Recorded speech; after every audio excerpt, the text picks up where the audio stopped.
मैंने बता दिया कि मेरी आस्था का केंद्र है, ये राजनीतिक आस्था का केंद्र नहीं है ये। अभी राठौड़ साहब ने कहा है कि मुख्यमंत्री जी ने देर कर दी यहाँ आने में।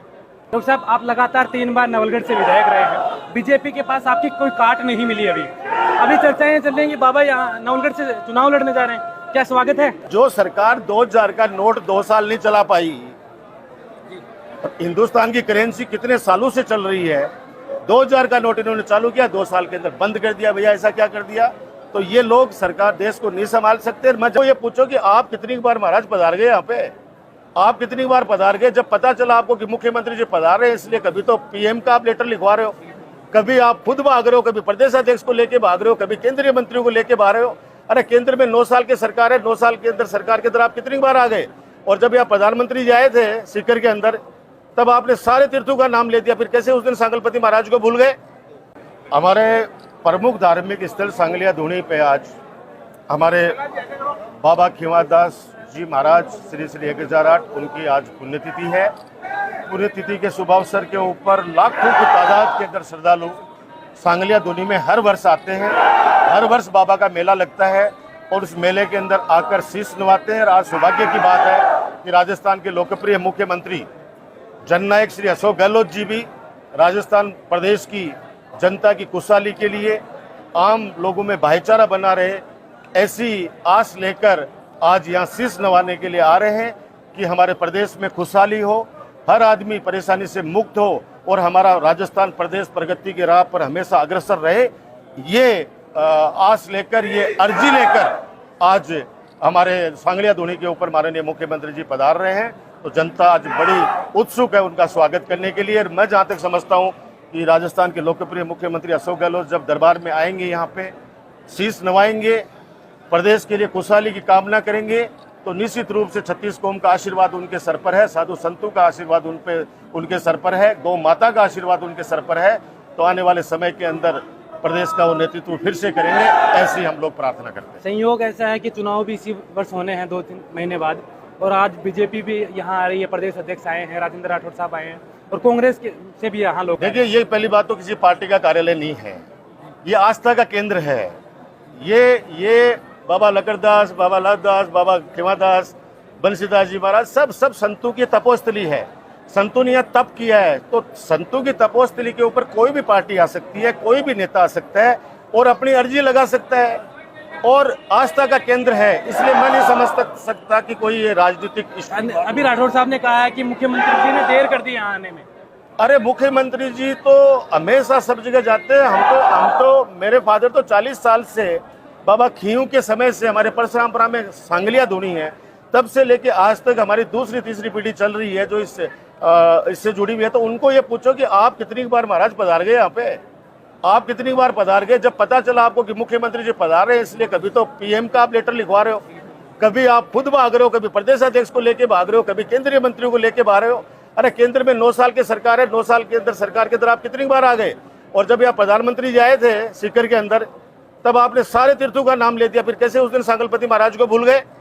तो वो गलतियां छुपाने के लिए ये लोग भाग रहे हैं। उनको पता पड़ेगा कि मुख्यमंत्री जाएंगे, और मुख्यमंत्री जी को कल चित्तौड़गढ़ के अंदर 200 संतों ने बिठाकर दोनों हाथों से पुष्प वर्षा करके उनको आशीर्वाद दिया है कि अशोक गहलोत जी, आप गरीब जनता के हितैषी हो, आप हर वर्ग के हितैषी हो, इसलिए हम आशीर्वाद देते हैं कि आपकी सरकार वापस बनेगी और डबल जोश से लोगों की सेवा कीजिए। डॉक्टर साहब, आप लगातार 3 बार नवलगढ़ से विधायक रहे हैं, बीजेपी के पास आपकी कोई काट नहीं मिली। अभी चर्चाएं चल रही हैं कि बाबा यहाँ नवलगढ़ से चुनाव लड़ने जा रहे हैं, क्या स्वागत है? देखो, पहली बात तो हम दोनों गुरु भाई हैं, सबसे पहला काम तो।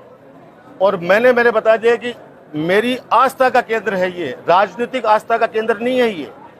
जब हम जन्मे नहीं थे ना, तब भी मेरे फादर यहाँ से जुड़े हुए थे, आज भी जुड़े हुए हैं। आज भी गांव के अंदर जब सांगलपति महाराज पधारते हैं तो पिताजी मंच का संचालन करते हैं, ये सब लोग जानते हैं।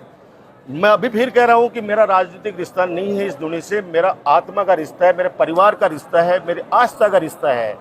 इसलिए ये लोग कुछ भी सोचें, गुरु महाराज का आशीर्वाद है, और गुरु महाराज के आशीर्वाद से राजस्थान के अंदर नवलगढ़ की जनता, नवलगढ़ की 36 कौम की जनता इस बार ऐतिहासिक मतों से वापस अपने बेटे, अपने भाई डॉक्टर राजकुमार को जिताकर लगातार चौथी बार राजस्थान की विधानसभा में भेजेगी। आप सोचिए, जब मैं हाथी पे आया तब आशीर्वाद दिया, खूब काम किया, खूब सेवा की। फिर निर्दलीय आया तो लोगों ने आशीर्वाद दिया, खूब काम किया, खूब सेवा की।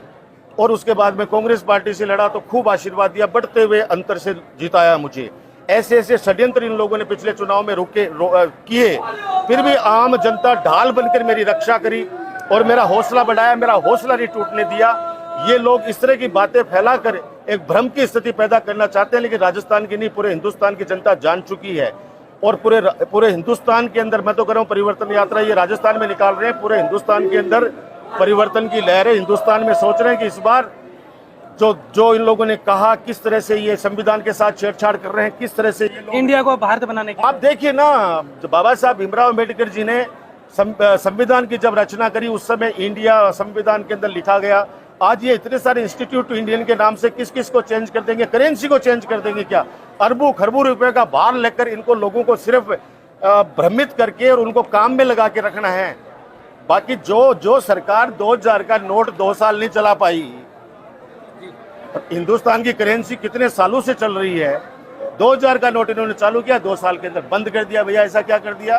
तो ये लोग सरकार देश को नहीं संभाल सकते। मैं जहां तक समझता हूं कि हिंदुस्तान की जनता बहुत समझदार है, वो गुण अवगुण सब देखकर अपने आप ही आशीर्वाद दे। आखिरी सवाल, जो कांग्रेस में इतने दिनों अंतर्कलह चल रही थी, अब सब सुख शांति से है, 2023 का चुनाव आने को है, मुख्यमंत्री खुद कह रहे हैं कि रिपीट कांग्रेस होगी, उसको लेकर आप कितने? कोई अंतर्कलह नहीं है, सारी लीडरशिप एक मंच पे है।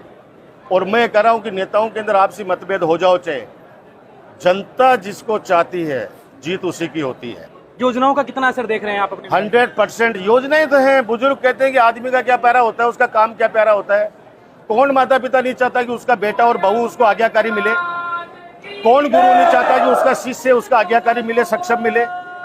कौन जनता है वो नहीं चाहती कि उसका जनप्रतिनिधि हो वो सक्षम हो? कौन नहीं चाहता? तो कौन नहीं चाहता कि सरकार अच्छा काम कर रही है उसको हम आशीर्वाद देकर वापस 5 साल के लिए? वरना क्या होगा? वरना ये होगा कि आने वाला, अगर सरकार बदल जाती है तो आने वाला मुख्यमंत्री को अगर कोई कहेगा कि साहब काम करो, नहीं जीत जाएंगे, जीतेंगे नहीं, तो बोलेंगे अशोक गहलोत ने बहुत काम किया था। आप सुनना इस बात को, बोलेंगे अशोक गहलोत ने बहुत काम किया था, कोई काम से वोट नहीं मिलते। लेकिन राजस्थान की 7 करोड़ की जनता बहुत समझदार है, काम को आशीर्वाद देती है। आज भी देखिए बाई इलेक्शन के अंदर अभी तक तो बढ़त है, बीजेपी हार रही है दोनों बाई इलेक्शन में अभी तक। तो आगे पता नहीं मुझे क्या होगा, लेकिन मैं जहां तक समझता हूं कि 36 कौम की राजस्थान की जनता सरकार के कामों से बहुत खुश है और जनता जनार्दन है। बाकी तो जनता जनार्दन है, हम समाज से कि भगवान का और जनता जनार्दन का आशीर्वाद मिलेगा।